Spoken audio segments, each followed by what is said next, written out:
Each year, Microsoft Research hosts hundreds of influential speakers from around the world, including leading scientists, renowned experts in technology, book authors, and leading academics, and makes videos of these lectures freely available.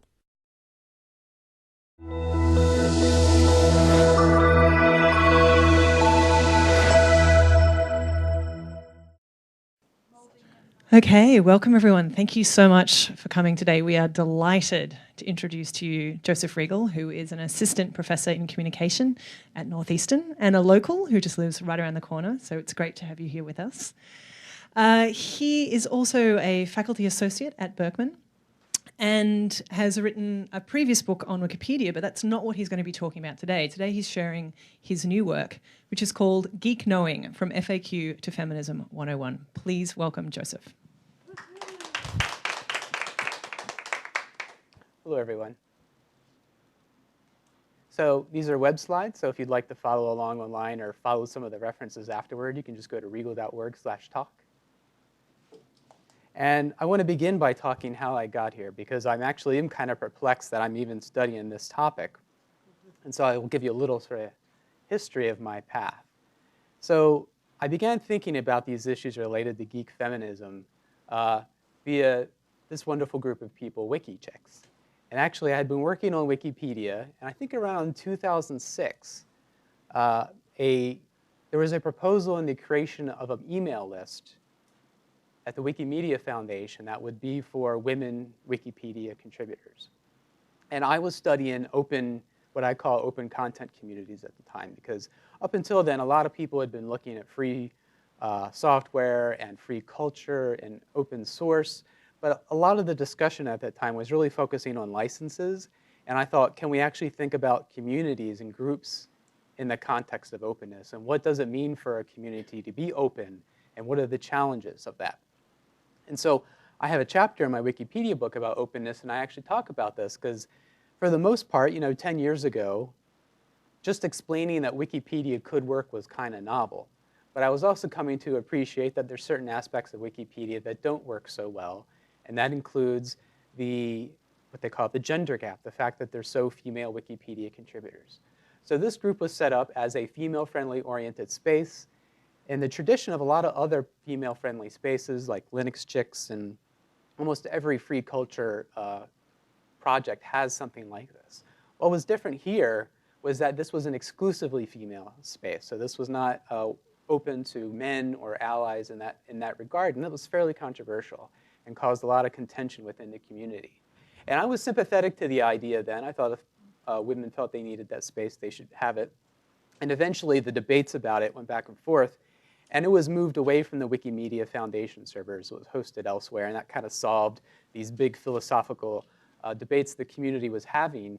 And there are people like Sunstein, who talks about enclaves, or Nancy Fraser in the context of public spheres theory, talks about subaltern counterpublics, where typically a minority needs to go and have a space where they can sort of marshal their sources and support one another. So that's when I began thinking about these questions of feminism, gender, and open communities. And so one of the first things I did when I was thinking about this, I thought, well, in the Wikipedia context, are there any consequences of the gender gap? So I and a colleague did a comparative analysis of biographies appearing in Britannica and Wikipedia to see if there was much skew. Not surprisingly, Wikipedia, when you just look at absolute numbers, does really well because it is so big. But the one novel thing we found is Wikipedia dominates Britannica much more so when it comes to male biographies than female biographies. It does both, because Wikipedia is just so huge. But it does much more so with respect to men. And other people have found more sort of conclusive findings. For instance, even informal analyses looking at things like the main page and which female biographies are linked to from the main page. And even most recently, a couple of months ago, Wikipedia faced this conundrum of it has category pages, like American novelists. And when these pages get too large, somehow you have to divide them up. And someone, not meaning to be problematic, said, well, why don't we cut off the female American novelist as a separate subcategory. But in doing so, it makes the kind of implied presumption, well, that American novelists are men, and then we have this little subcategory for women. And it's really kind of an interesting problem if you're into like librarianship and taxonomy and stuff like that, but Wikipedia has some problems there, I think. And it's not that the community doesn't know about it, but it's an ongoing topic of conversation. So then I asked myself why. Why do free culture communities, which I otherwise really much am fond of, why do they have this particular problem? And I came to the conclusion that the things that I most like about free culture, its openness, its geekiness, its freedom, are actually problematic with respect to women's participation in these communities. First, geek identities can be fairly narrow, stereotypical, and alienating to very diverse groups of people, including men, but especially so to women. Open communities are especially susceptible to difficult people. I don't know if you've heard of the business aphorism, the no asshole rule. And so people are now becoming cognizant of the fact that an asshole can really wreck your business or your group or your community. And open communities, you could say, have their share of assholes, and it's kind of hard to get rid of them. So how do you deal with that? And then thirdly, because these communities are open and based and use a lot of freedom rhetoric, they can rationalize and justify any imbalances in contribution with respect to their diversity and participation. So if there's only one woman contributing to like a free culture group and there's 20 guys, they can say, well, the presence of this woman shows that we're open and welcoming to women, and she might have different thoughts, I imagine. And lots of other women could have been pushed away. And then so I began thinking, okay, I've identified the problem. What can we do about this? And I noted this really interesting phenomenon called geek feminism, which I'll talk more about. I thought, oh, this is really interesting. So I wanted to spend some more time on geek feminism. And so I'm doing that in a couple little ways. One, this work on geek knowing, and I'm kind of wondering where to place it because it doesn't really fit in many places, but nonetheless, I think it's a pretty interesting topic. This question of fake geek girls has come up. So again, this question of identity, and this existed, you can find papers in the 80s about punks and posers and stuff like this, but I think this is a really interesting conversation about what does it take to be an authentic geek, particularly when it comes to questions of gender. And then questions of misogyny and sexism online. The book I'm working on now, Comment Likers, Haters, and Manipulators in the Age of the Web, I have a chapter on that. But let's focus for today on this question of geek knowing. I'm going to talk a little bit about some definitions, and then I'm going to get into some particular terms and quotations that I find interesting in this community. This isn't how I go about it in the book. I just thought it made for a more interesting presentation. So in terms of definition, what do I mean by geek knowing? By that, I mean there's a particular sensibility, predilection, and culture that touches on these particular things. And the one is there's a reliance, or not a reliance, there's a tendency to self-document among geeks, and I would include myself. I have my little wiki where I document everything. I contribute occasionally to Wikipedia. I like putting my code on GitHub. And I'll talk more about this and give you some examples, but this just seems to be something that geeks like to do. They like to document what they're doing, what they have found, the problems they've encountered, how they fixed it, and then they like to share that with other people. But they only sort of go so far. If someone goes to the trouble of writing some documentation about they had a problem with a Wi-Fi card and here's how they'd fixed it, they expect you to go and read the documentation they wrote and have some degree of self-reliance. And then finally, Gibbs has this term cyber language that she uses to characterize geek discourse as being very innovative, lots of neologisms and puns and humor that very much characterizes the conversation and discourse of these communities. And so I think all of this contributes to what I mean by geek knowing. And within that, I think there's a particular ethic.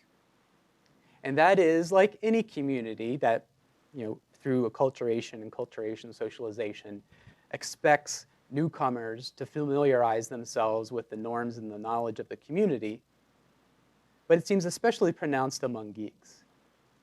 And so, again, touching on a couple of those previous bullet points, extent community members expect people to familiarize themselves with that which has already been documented.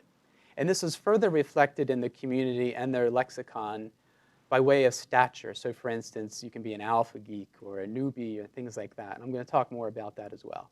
but that's basically what I'm talking about. It's not all that novel with respect to geeks. What I think is novel is how explicit and manifest it is. Now, geek feminism, what do I mean by this? There's sort of two sides of a coin. There's the theoretical side, and Mary Butschultz wrote a paper in 2002 where she was studying some things that were happening among early geek feminists, so the term hadn't been used yet.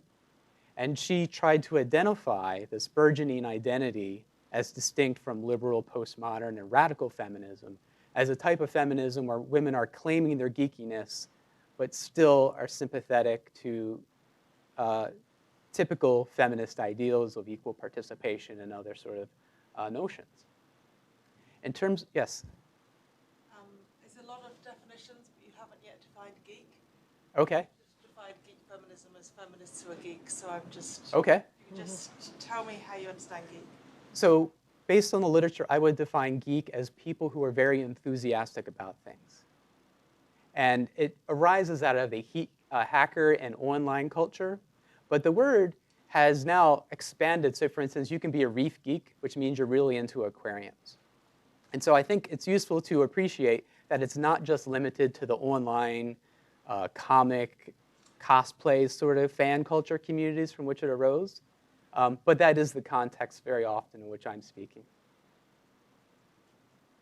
Okay, so the praxis, I think, began with Alex Scud Bailey's essay or posting on Slashdot in which there was a discussion of, are there female geeks? And again, we might take for granted now that there are female geeks and there's been some writing on it.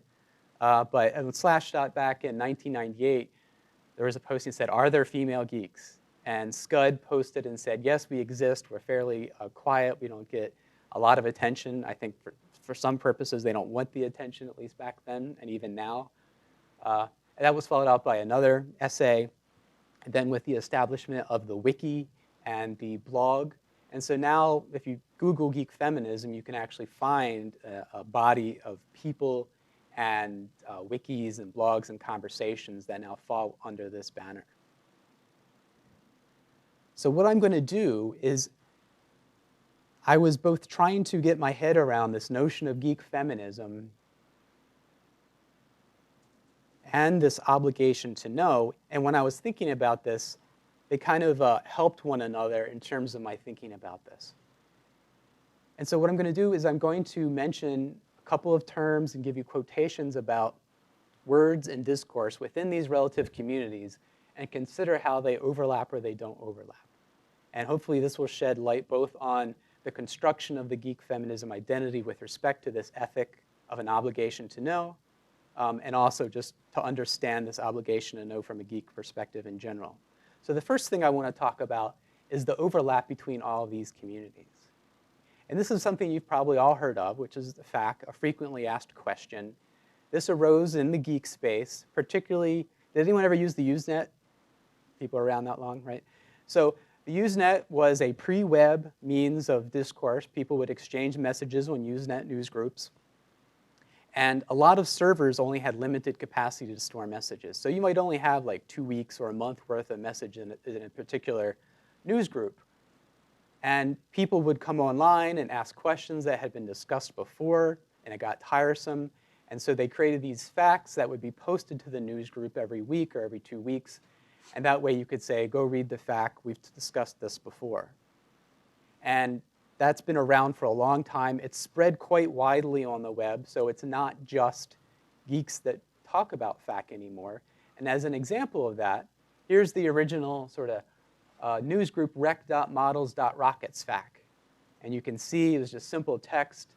And for instance, the question, what exactly is a model rocket versus a high power rocket? This document is multi-part, quite extensive. And it was useful for all those newbies who were coming online and would have these sort of remedial questions. Similarly, one of my favorite resources is the Finally a Feminism 101 blog. Interestingly, it's using blog software, but it still very much serves as a FAQ. So here we can see the What is Feminism FAQ. And this works by way of blog postings that are updated. And it takes on these particular feminist questions and then She cites lots of other feminist blogs with answers and further discussion, so it's quite a nice resource. And the Geek Feminism Wiki itself also has a FAQ. And so this notion of FAQ is quite pervasive now, and it serves this purpose of documenting what we've already sort of discussed and what we already know, and as a way to satisfy this obligation to go and educate yourself first before you interact with the community too much. The second overlap I want to talk about is that between the geek space and the geek feminism space. And I'm happy to take questions as we go. And again, I'm going to return to this notion of documentation. So here I'm quoting Kim Bruning, who was a very prolific Wikipedian in 2008. And I think this very much exemplifies this geek tendency to want to document, so much so that he writes, "If we do not document, we cannot learn from our history and are doomed to repeat it. It is impossible for me to understand a world where documentation does not exist." And I think I kind of share this sense. Like if I go into an organization, I'm like, where's the documentation? I'm not that good with the implicit, tacit knowledge and social networks. I like everything to be very manifest and clear. That's just the way I am. And so I think this is very much shared with the geek feminists. So for example, here we have, again, Alex Scud Bailey. And these two quotations, never intersected. These people, I don't think, know one another. But I found this, again, exemplified this notion of wanting to document stuff. So Scud said that her main tactic was to document things. And this grows out of her tendency, when learning something new, to write documentation to help cement the idea in her own mind and then share it and hopefully have it be helpful to other people.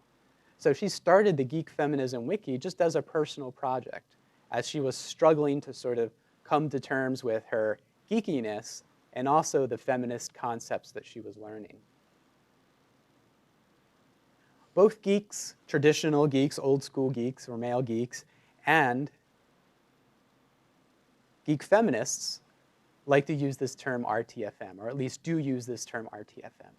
So in the traditional hacker context, RTFM is the idea that, again, there is something out, someone's done some work to educate you, and you need to go educate it yourself.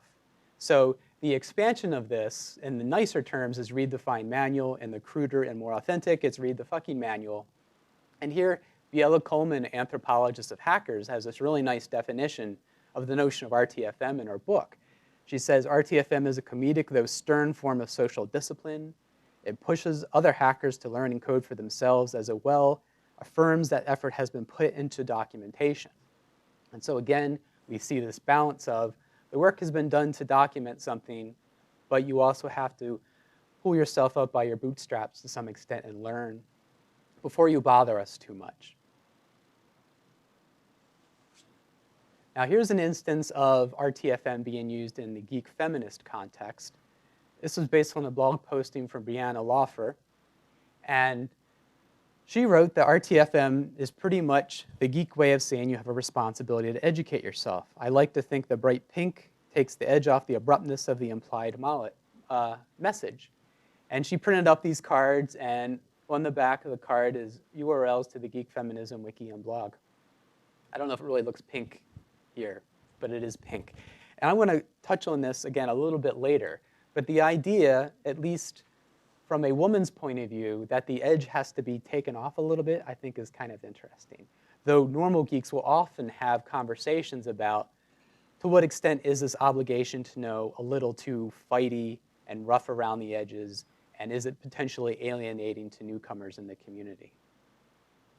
Also, both traditional geeks and now geek feminists have inherited this idea of trolls and what a nuisance trolls can be. Some of the really important early work that Susan Herring did with respect to gender and online communities and communication was about trolls.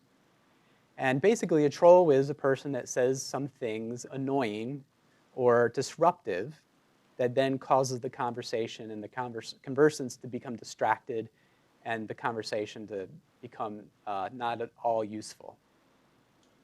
And in the geek feminism context, they have this interesting variation where they talk about a concern troll. And this is a particular type of troll in this particular context who seems to present themselves as an ally or wanting to help or wanting to understand.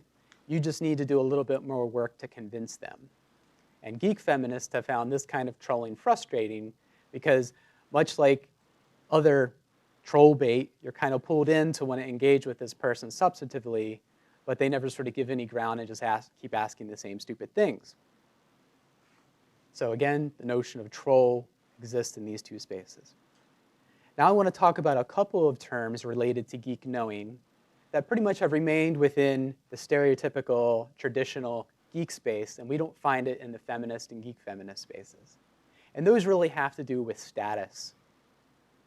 So for example, as I mentioned earlier, when you look at a document like Eric Raymond's jargon file or what became the Hacker Dictionary, this was supposed to be the dictionary that described all these funny instances of cyber language that geeks and hackers use to talk about their practices in their community.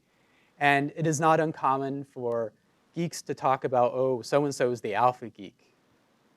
And there are other terms, the wizard, and all these sort of terms about to what extent do you actually know something and other people recognize your knowing. Similarly, the alpha geek is at the top, the newbie is at the bottom. So this is someone that doesn't even have the basic remedial knowledge. So again, well, interestingly, you won't find geek feminists saying, I'm an alpha geek feminist. In fact, when it comes to status, there's some other issues that are much more sort of nuanced and complicated. For instance, impostor syndrome, which I'll talk about. But I have never seen an instance of someone saying, I'm a feminist newbie or I'm a feminist alpha geek or something like that. This seems to be the domain of the traditional sort of approach. Similarly, with respect to knowing, the lexicon has a particular set of words that describe the extent to which you know. So clue is that minimal level of knowledge that you have to be considered a sensible post-newbie member of a community. And you can see this in the definition of a clue stick in the jargon file. And the definition there says, the notional stick with which one whacks an aggressively clueless person. Has anyone ever heard this notion of clue? Clue, clueless, clueby? Again, it's kind of, the traditional take is kind of stereotypically gendered in that I've seen other people talk about clue sticks, particularly in the feminist context, geek feminist context, where it's a stick that you hand to someone so they know that they need to educate themselves, versus the traditional sort of take, which is you aggressively bash someone over the head until they get their clue. Once you have that level of clue, there's another level that geeks typically recognize with respect to knowing, and that's to grok. And that's based on science fiction by Heinlein. Stranger in a Strange Land was this Martian term, supposedly. And this is to show that you really deeply know something. And again, to be a grok and to say that, to be a geek and to say that you grok something, that was quite a claim. It meant that you really understood something, the code or whatever it is you're working on at a very deep level. But again, I don't see many instances of geek feminists saying they really grok something in the feminist context. So now I'm going to talk about the overlap of geek feminism and feminism. So a concept in feminism that is now frequently discussed in the geek feminist context is this notion of impostor syndrome. And the phenomenon there is that very often women will report that, well, I'll read it. Imposter syndrome describes a situation where someone feels like an imposter or fraud because they think that their accomplishments are nowhere near as good as those people around them. So for example, there's a group associated with geek feminism called the ADA Initiative that's working to get more women involved in open culture. And they run conferences called ADA camps, and I've been to one, and the one in DC a couple years ago. And at their conferences, the imposter syndrome sections of the unconferences are by far the most popular. And so I think this is quite interestingly different from the typically male geek space where you're bragging about being a silverback alpha geek, and in the feminist space, a very much more modest and sort of complicated notion of the status to which you know and your competency in that particular community.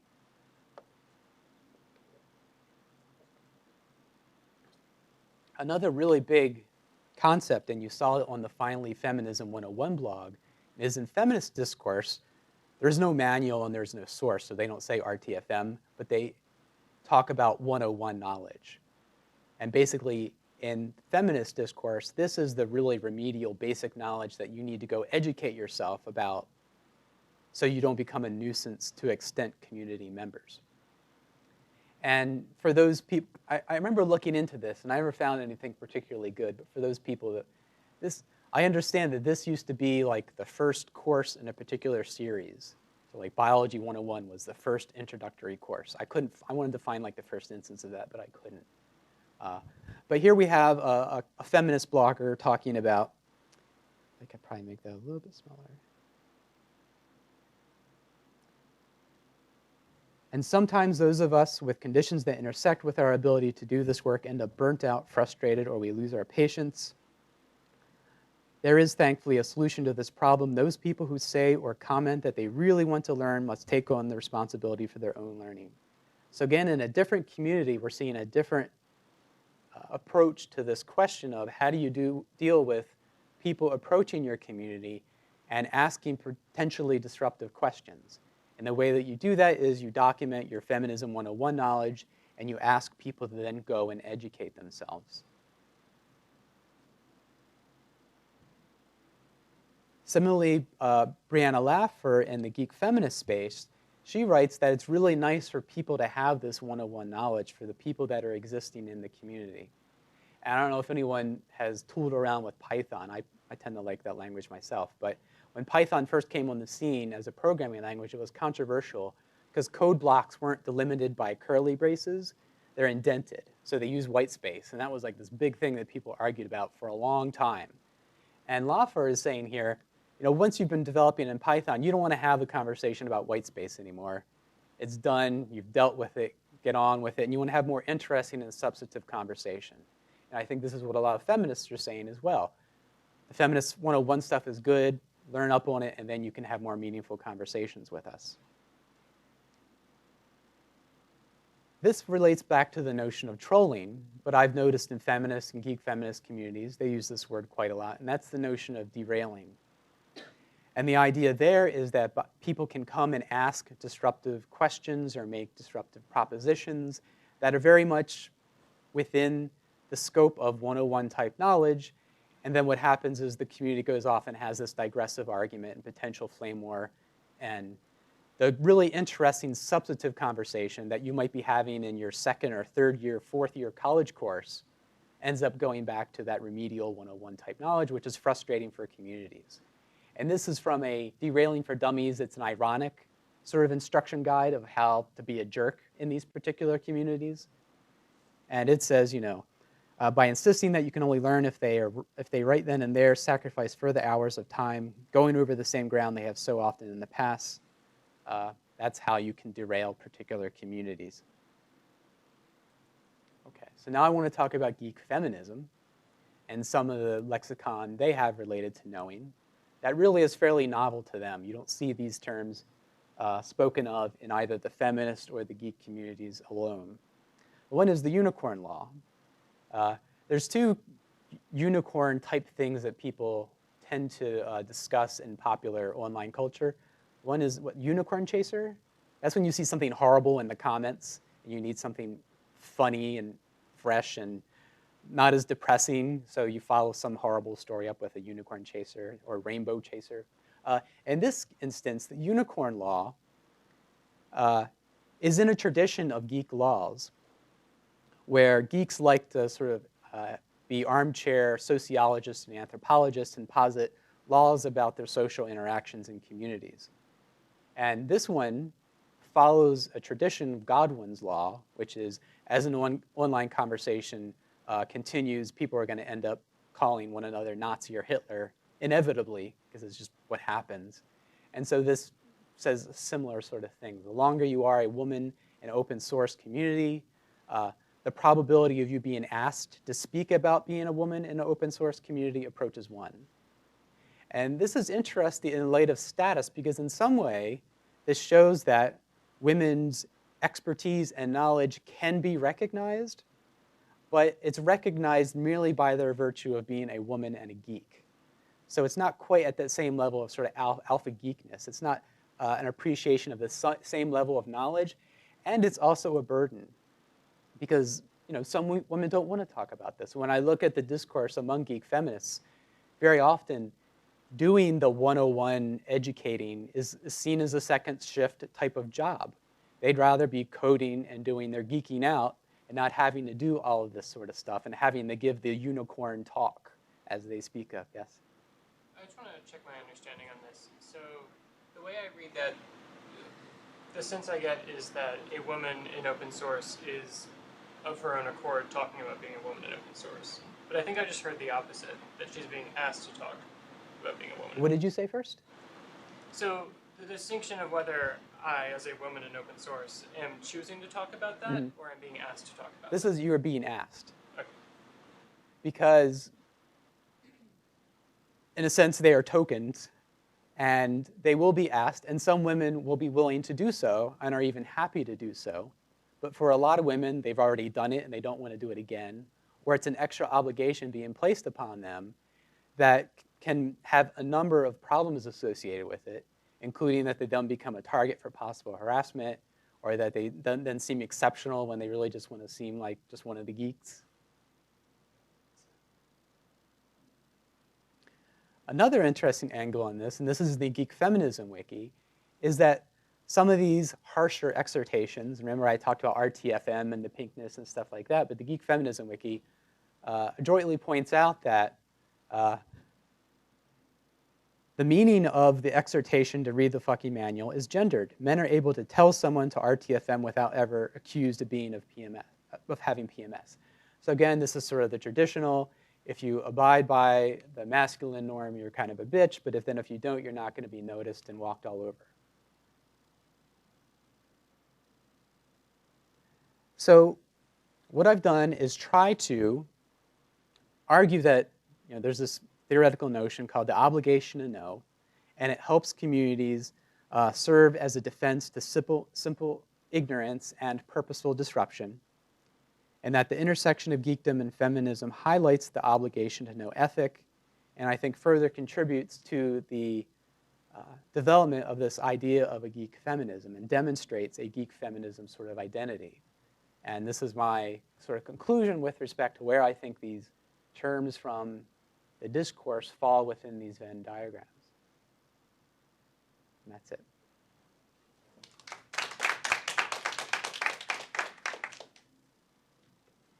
Yes, Kate. Hi, that was a great talk. So I have a couple of comments or questions about documentation and power. So documentation, the 101 stuff I think is really interesting, especially in the context of like feminism and geeks who are ostensibly sort of non-mainstream, non-hegemonic identities, or well, you could disagree with that in terms of male geekdom in certain circumstances. But when you're documenting, you're claiming authority to state the truth. So I feel like that's largely about power and also to establish authority. So you were saying that the geek feminists didn't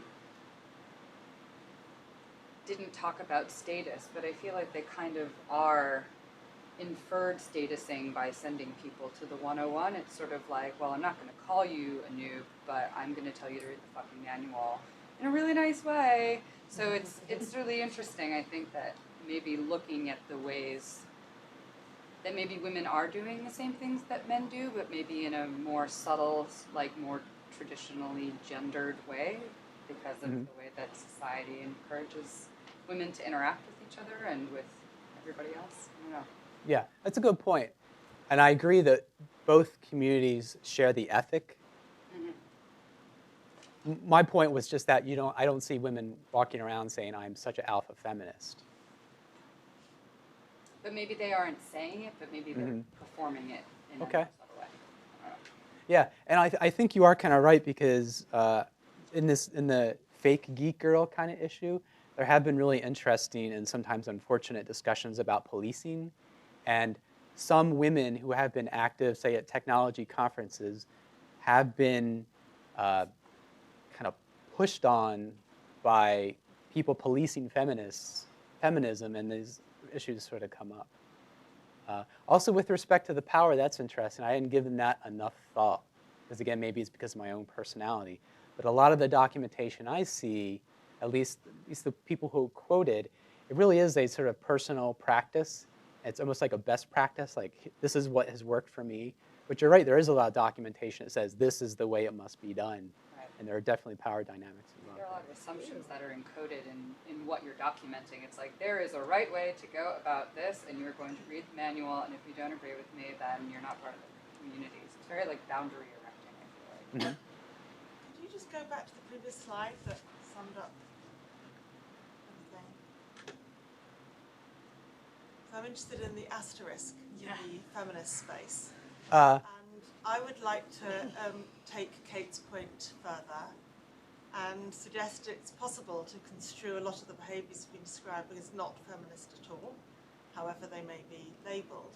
Because I'm shocked at this description of women who are trying to not make it easy. You know, they have elite knowledge, they have erected the knowledge that it was painfully earned, and they don't want to have to share it, and they want to keep all those other folk out, and goodness me, they can go through their own process before they ever come near and bother us, and all that distancing doesn't seem to me to have anything feminist about it at all, and I may now get into trouble, but the whole model of knowledge, knowing as lived, as experienced, as collective, as earned through the process of living together, as something that feminists might attain through a process of consciousness raising, where you never say, have you read the manual before you come to the consciousness raising group? Because life is the manual, frankly, and yes, you read it. So that the whole process of feminist knowing doesn't seem to me to relate to acquiring elite exclusive knowledge that it is a nuisance. It's never a nuisance for a feminist to talk to somebody who hasn't done Feminism 101. But we're using the word feminist very broadly. Like, there are many different kinds of feminism. And feminist knowing, this is the theory of knowledge and ways of knowing. Yes, I appreciate that there could be many arguments, but this is, I think, Kate's onto something. I think this is a fairly strong vision of knowledge for whom it is a nuisance for those who, it's a nuisance for those who know to deal with those who don't know. Mm-hmm. And I've just not heard that in any other discussion of feminism anywhere. It's usually, that is the challenge, is to try to find ways of being more inclusive and recognizing other forms of knowledge. The person who hasn't done Feminism 101, she knows something else. And normally a feminist conversation is about finding a way to bring that into the space rather than treating them as simply lacking. So I think part of the issue there might be that the feminist knowing and lexicon really serves two purposes. The one purpose is to educate friendly potential feminists and allies, and to share those experiences and to learn from the newcomers to the community. The other thing that they're doing, though, is they're trying to repel the masculinists or the men's rights activists or just the boneheads and stuff like that. So it's serving maybe two different purposes. And there are a lot of instances of people saying, go do your 101 and then I will talk to you. I don't deny your empirical observation. I was questioning whether that could be called feminism. Okay, fair enough. And the asterisk was, when I started thinking about this, I was interested in, could I find other examples? And again, everyone talks about socialization and culturization. I was just interested, there might be other ideas out here because I'm coming to feminism through geek feminism myself. There might be other sort of words related to this idea of having to educate yourself. I just haven't found it, and I'm kind of interested. So I'm trying to understand. 50 years of argumentation. I'm trying to understand what about what you're saying is about geeks and about geek feminism and about feminism as opposed to being about internet language per se, right? And I'm thinking about the soap opera Usenet group that I wrote about, where newbie was absolutely a word that was being used. So here was a space where they weren't going, we're feminist geeks, but they were women early in the internet's diffusion, creating a news group that was organized largely on women's terms, and where the men were expected to adapt to female styles of communication in order to fit in. And, you know, newbie was very much a phrase that was at play. RTFM wasn't. We didn't have mansplaining at the time, but you know. I think I mentioned that one in the draft. But you know, so I mean, I'm just trying to figure out, like, to me, your description of newbie, I don't, it's, you know, are you saying feminists don't talk about newbies? Because certainly feminists talk about newbies. Are you saying feminists don't talk about newbies within the particular context of a particular group that you've identified as being a geek feminist group? Yes, more the latter. I guess what I would really like to know is, what are those circles? What goes within each of those circles? How are you defining the boundaries of those circles? Because geeky women who aren't talking about open source don't fit into any of them? Is that what I'm... Can I just tack on to that, because I have a similar question, which is, like, I don't understand why there are 3 circles. Like, I'm not much Originally, I had 2 circles. I'm not much of a diagram person, so this is a struggle for me, period. But basically, these are the words that communities use. No, I'm totally with you. I guess I just don't understand why feminism, I think a lot of this would be, if you weren't making gestures towards feminism writ broadly, and we're just sort of trying to separate, like, to me it seems like that the middle bottom circle of geek feminism should just be pointing to the space shared by geek culture and feminist ideology. So you think there should be a geek and a feminism? That's how I started, but then it wasn't working for me. And I appreciate the critique of the Venn. It's not in the paper. And I'm intrigued by people's challenging of it, because I was still organizing it, you know, to a day ago. Like, no, this really belongs here, and how many circles I should have. So I have a slightly different question, and I think it relates to Nancy's research very early on in internet studies of looking at women online in groups like the soap opera groups, and the difference that you might detect now in what you're terming sort of geek feminist groups. And for me, I'm wondering where the level of social attack fits here, how we understand a community that's under attack. Because what is clear in certainly a lot of the recent studies in the last few years is the degree to which these communities are receiving huge amounts of abuse online. We could look to the Criado Perez case that recently occurred on Twitter when she got Jane Austen on the £10 banknote, but there are many other cases where communities where women are engaging in sort of geek-related topics are just under huge amounts of abusive fire constantly. Nita Sarkeesian, Adria Richards, lots of cases. Sarkeesian is a really great case in point. And I feel like this, talking about geek feminism without talking about that, allied some of those kinds of power differentials that have caused some of this need to sort of put a rope around what they're doing and what they're talking about, and why 101 and terms like mansplaining exist. I mean, they come from this position of being under attack. So could you try and narrate for me where you think that kind of hostility is shaping some of those lines, or whether you think that's even relevant to how we need to understand what's happening with geek feminism? No, I think you're right. And I think some of this also relates to the second shiftness of the geek feminism, because on one hand, a lot of women are trying to say there is a positive, joyful, fun way of being geeky and also being feminist, and we're not just angry meanies or something like that.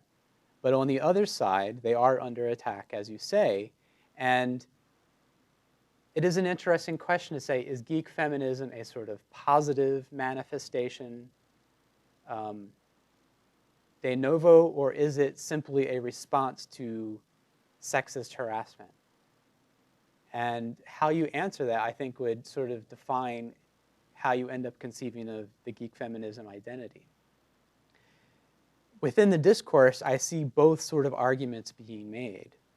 For instance, Kathy Sierra was a woman who was significantly harassed online, and she would say things like, make your code beautiful. And she would blog about how to be a technologist and And when she was attacked by a series of blogs, and she ended up having things photoshopped, and came under really serious attack. And interestingly, she has just started posting online again. She has a new blog, but she was attacked for being sort of womanly in her geekiness by male geeks, and I think that is really problematic and is a big part of a lot of this lexicon because it is kind of defensive. But I think other people are trying to say, well, we don't want to just define ourselves in opposition to the hate that we get, but there's like, the little circuit boards and all kind of cool things that, like knit bombing and things like that, which I think that's the other sort of topic, but ways that women can claim geekiness and geek identity that simply aren't a defensive mechanism against sexism and masculinism, but to say that this is geeky too, and it's just that the previous articulations of geekiness were gendered, and why shouldn't knitting or knit bombing and stuff like that be appreciated as just as geeky as anything else? There you're really defining geekiness in a very techie kind of a way, whereas earlier in response to Sonia's question, you talked about reef geeks, and if we think about fandom as the ultimate form of geeky knowing, that's long been an overwhelmingly female-dominated space where hierarchy is absolutely at play. And so I guess now I'm getting tripped up on the feminism piece here. If geeky women geeking out together and being really into hierarchies of knowledge and I've got, episode 3 in its original wrapper from Japan or whatnot, and therefore I've got a greater claim, that just doesn't fit into this circle, this scheme of circles. So I feel like you're not actually talking about geek in as broad a sense. You seem to be talking about really some very concrete communities. You're contrasting some very concrete communities, and I guess maybe I'm pushing back against the generalizability of the language of geek and geek feminism and feminism, when it seems to me like you're really talking about some really delimited, specific trajectories of discourse amongst particular groups of people. Mm-hmm. I think that's a fair point. I'm certainly sort of biased, if you will, in the communities I tend to follow, which is free culture, open source, that sort of thing. I would be interested in examples of, like, for instance, in fandom, where is there an equivalent to saying you're an alpha geek? Like, I'm sure these postures and these gestures are made. Yeah, for sure. But is there a word designating the fact? There's a term called collector scum. I don't know if anybody else. Collector scum? You heard that one? No, that's Yeah, fantastic. for the people who are the ones who go to like the record fairs to find like the really rare vinyl and stuff like that. Oh, I'm collector scum. Like, they are taking pride in the fact that they are more demanding and more obsessive than anybody else. And then they refer to themselves in that disparaging way. Yeah. That also relates to something else, something about... In a sense, gets at that, well, you might like Justin, but I'm a true believer. And I can go even so earlier back, there's sorry to interrupt just quickly, just to go on to that, the Geek Girl group that started in the mid-90s, that was huge and started in Australia but became sort of internationally well known. It was about owning this term geek girl in a very particular way and branding things as kind of geek girl spaces, and it was very positive. And it didn't have, a lot of these terms are very, as you say, very defensive.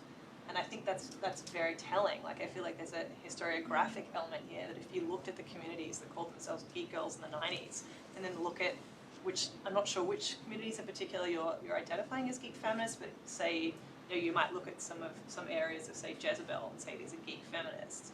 And I think you will see that there is actually a real difference in the kinds of border patrolling and defensiveness that is a response to a very particular kind of attack. This is why I think that's a relevant part of this story, because I think that these terms are actually telling us something that you haven't necessarily brought out so much, which is why these are so defensive and why that language is being asked to do so much. This language is being asked to try and create spaces of safety or spaces where I can't defend myself again. Go read 101. I think there's something behind this that tells a slightly different story historically. If we, Okay. if we go back to Nancy Fraser at the start and the argument about why women, and I use the word women, why women might at certain points want to go and create a separate kind of space because they feel positively excluded from the mainstream space. And some of the spaces that we're talking about might have been quite comfortably have more women in them, like the soap fan space, or when you first defined geeks as anyone who has a passionate enthusiasm for something, I was thinking of people who are really into quilting or baking or nothing to do with tech, because you said it wasn't specifically tech. So those are spaces which may be more women dominated and may have their own kind of language and facilitate their own expertise, and they may or may not be hierarchical and so forth. They don't engender this kind of hostility and defensiveness, and the reason is that they're not claiming power out there in the world. They're happily baking or quilting or discussing soap operas or whatever it is that they're doing.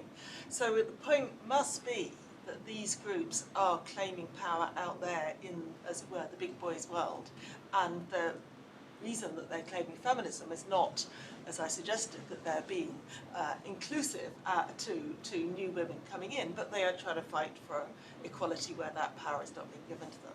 And I think that's what Kate is asking to say. It's something about the dynamics of how this group then fights in relation to the geeks, who you sometimes describe as men, but let's say male or not feminist or patriarchal or whatever.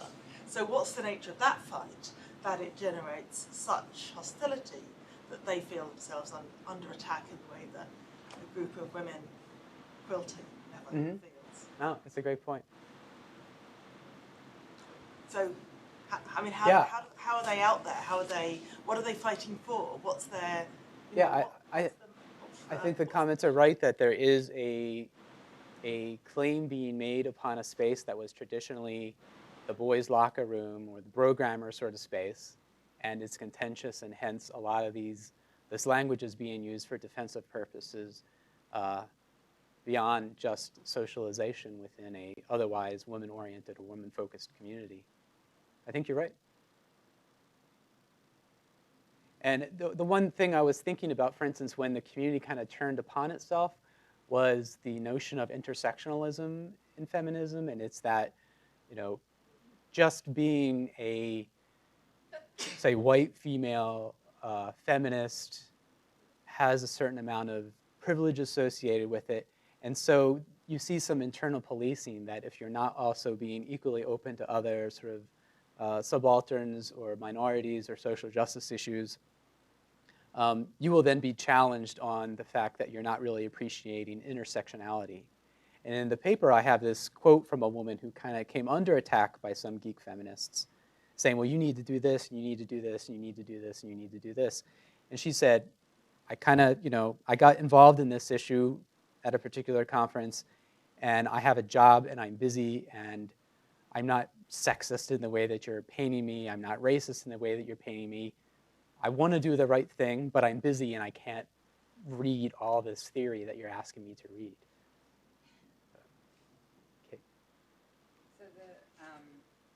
You mentioned at one point you were talking about one of your participants, and you were saying that she was coming, or maybe one of the authors, and you were saying that she was coming to terms with her geekiness.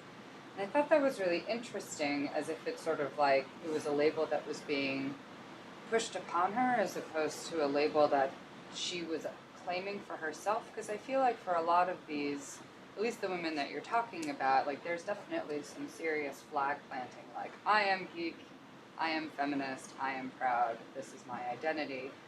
So I was wondering what you meant when you were saying that she was coming to terms with her geekiness, as if like she had previously not had a certain level of knowledge or had not engaged this deeply in this kind of, I don't know, I was wondering if you could talk about that. I think my sense is that this formation of geek feminism, many of the women have always been geeky. They've known they're geeky, but they had not yet planted the flag, to use your words. And so the decision to say, I'm going to plant the flag now and know that you're going to get probably hassled is a difficult issue. And how you're going to have to then defend that identity, does knitting included in that definition, or does it mean you have to like contribute to the Linux kernel? Like, you're going to deal with a lot of crap But so it is an active sort of thing that you have to do and you have to make decisions about, and you maybe will back away from. Scud, who like began all of this, she's kind of abandoned the open source world, and she's gone somewhere else because she's just said it's been too much in a sense, and you don't want to spend all your life fighting these battles necessarily. Yes.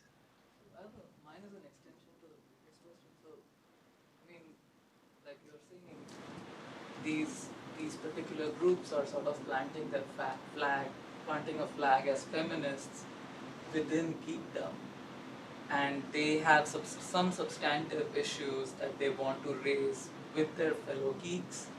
But it also seems to me they could have other issues as feminists, but not necessarily that have anything to do with geeks. So sort of broader protections for women who work or something like that could be an issue that's not necessarily about geeks, but sort of broader. So when they are planting their flag as feminists and as geeks, what are the issues that's something I think you asked before, but I was just curious, even within the space of issues, how many of those issues are specifically related to geeks, and how many of the issues they are interested in are sort of about the broader, I can't come up with any word, the broader world of women's issues. And I don't know if that was clear or not. I'm not sure if I understand the question. Like, could you give me an example or an instance? Like childcare. Childcare, yeah. Okay. Like childcare in the workplace could be an issue that is not necessarily about geeks. But I'm tired. So you could be a geek feminist because you are for childcare in the workplace, and you know typically that, say, geeks wouldn't be in favor of it, so you have to take a stand and plant your flag and say, no, I am a geek, but I'm also a feminist. And as a consequence, I favor childcare in the workplace.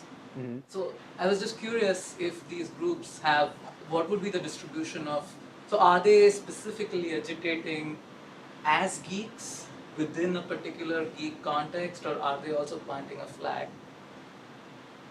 So I think it would be safe to say that they typically are concerned with a number of broader women's issues and social justice issues and concerns.